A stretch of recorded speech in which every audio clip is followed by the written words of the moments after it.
Shreyas Iyer captain হিসাবে পরপর 5টা টি-20 ম্যাচ হেরেছে। অবশেষে জিম্বাবুয়ের বিরুদ্ধে টি-20 ম্যাচ জিতল।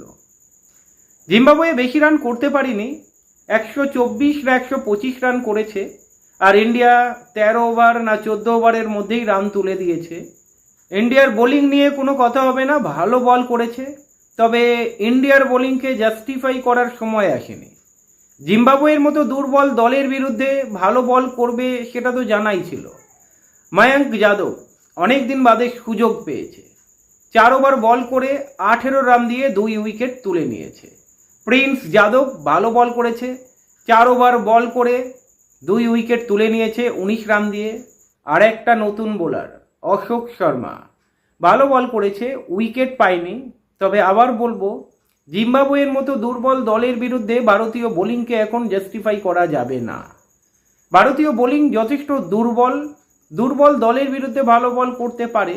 এরপরে শ্রীলঙ্কা সফর রয়েছে, নিউজিল্যান্ড সফর রয়েছে, ওয়েস্ট ইন্ডিজ ভারতে আসছে, তখন প্রমাণ হবে টি-20 ওয়ানডে কেমন পারফরমেন্স করে। তবে বৈভব সূর্যবংশী জ্বলে উঠেছে। আমি বারবার বলেছি ছেলেটাকে সুযোগ দিতে হবে, আর ছেলেটা সুযোগ পেয়েই জ্বলে উঠেছে।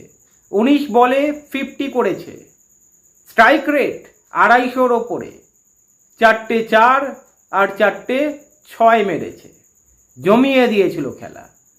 জিম্বাবুয়ের বোলাররা দিশাহারা হয়ে গিয়েছিল, তবে অন্যদের ব্যাটিং সাদামাটা লেগেছে।